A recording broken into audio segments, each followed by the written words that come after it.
I don't trust supplement companies. I've already made enemies of the food companies and the pharmaceutical industry. Let me complete the trifecta by saying I loathe the supplement industry because most of what they sell is rubbish. The two biggest sectors are fish oil and multivitamins, minerals, those sorts of things.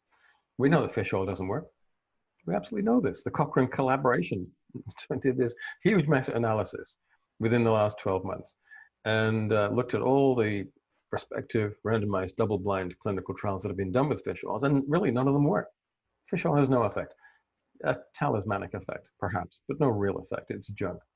And it's the same with the multivitamins and multiminerals. They don't have any measurable effect whatsoever. People buy them on hope.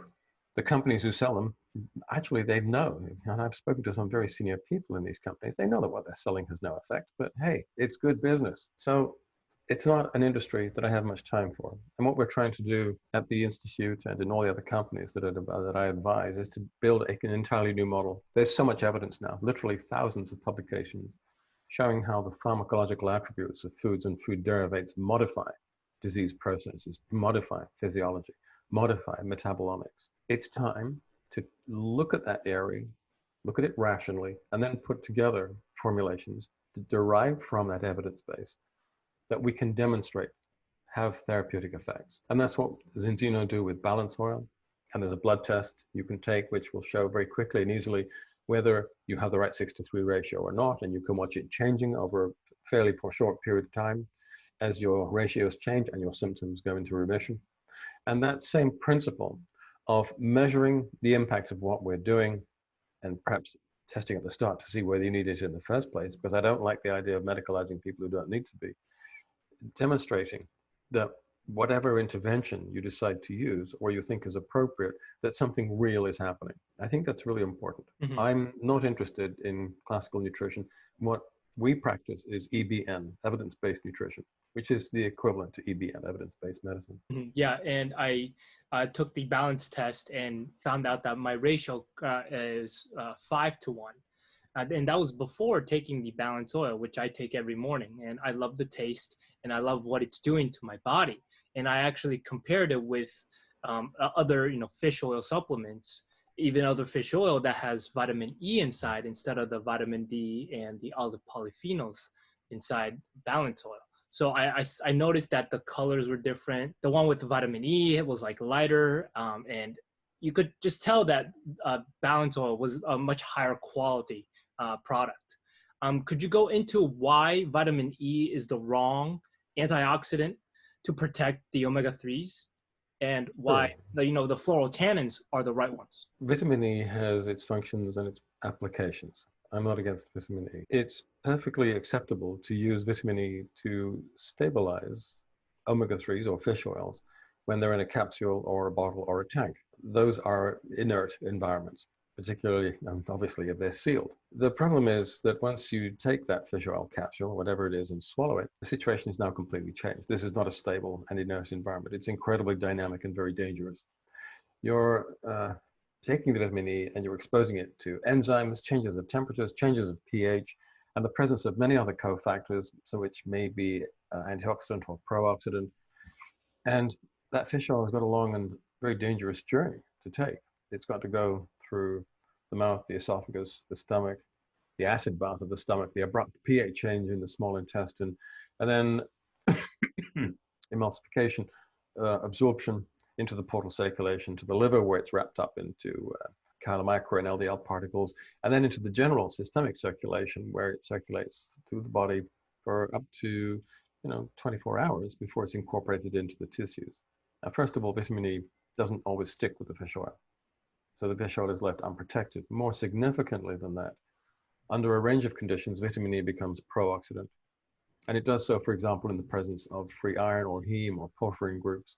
So hemoglobin, myoglobin, or their breakdown products will flip the E into being pro-oxidant. Now, if once you take the vitamin E, you've got, let's say, a buccal ulcer, a peptic ulcer, if when it gets into the circulation, the systemic circulation, and it's passing through the lungs, if you have a respiratory tract infection, under those conditions, the vitamin E is being forced to become a pro-oxidant.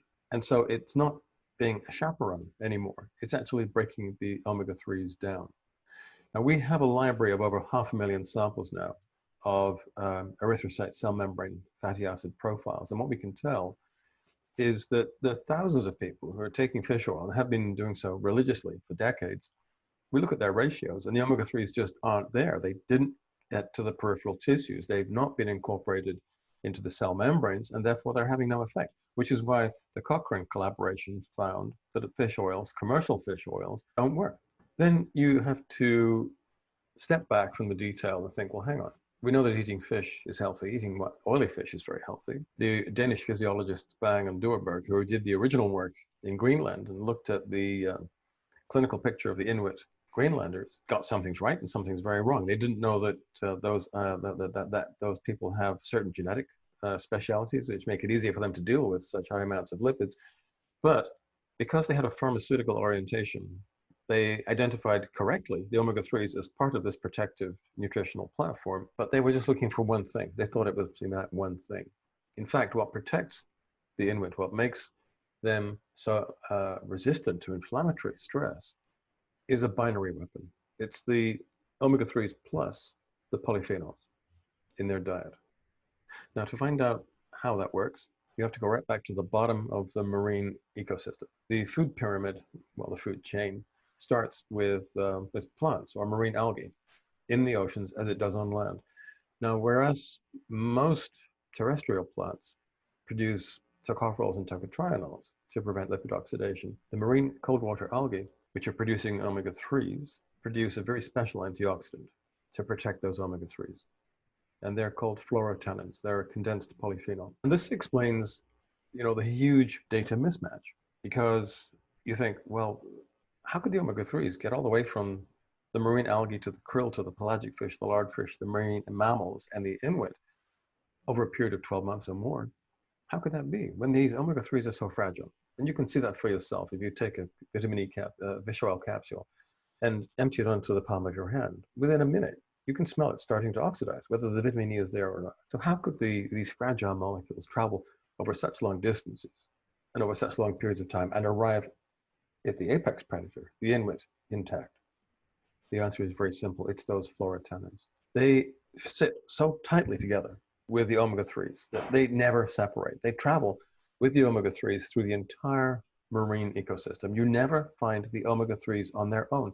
They are always combined with these chaperone antioxidants. So it's this combination of omega-3 and lipid polyphenol, lipid-soluble polyphenol, that is consumed by the krill, gets into the stomach of the krill, into its tissues, into the stomach of the pelagic fish, into its tissues, into the stomach of the larger fish, and into its tissues, and so on and so forth, until the omega-3s and the fluorotannins arrive in the diet and then the bodies of the Inuit islanders. And when you look at the body fat of the Inuit, what you see, first of all, is it's an interesting color. The body fat of an American would be whitish, pale cream.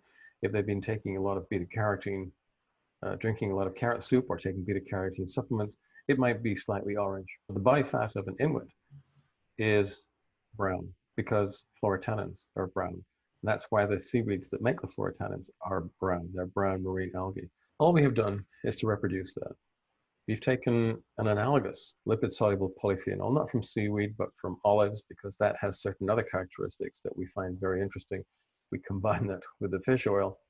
And what we have is not, strictly speaking, a fish oil in the commercial sense. It is more like the liquid version of a fish, of an oily fish. What we see using the dried blood spot tests is that very quickly your 6:3 ratios in your cell membranes start to decline. And as they decline, the symptoms of inflammatory disease do as well. It's just a beautiful symmetry. It's a beautiful convergence of different sets of data, and they fit perfectly. And I've studied the mechanism of action behind the omega-3s and how the EPA blocks the omega-6 downstream effect into converting into arachidonic acid, which then has the downstream effect of converting into inflammatory chemicals called leukotrienes, specifically B4, and prostaglandins E2. Now, to the viewers and listeners, if you have too much of these leukotrienes and prostaglandins, your cell membranes and your cell nucleus, your entire cell becomes inflamed. And so when you have too much inflammation of the cells, that leads to pretty much every medical condition you can think of. And so it really starts with your cells and reducing the inflammation in order for me to heal my skin and heal my eczema. But for others, it might be to heal autoimmune conditions or to reduce the symptoms of joint pain, muscle pain, brain fog, whatever it is. It starts with cell inflammation. That's what I discovered. Could you explain kind of that process of how the omega-3s can inhibit the inflammatory effects of omega-6s? Well, first of all, it's important to say that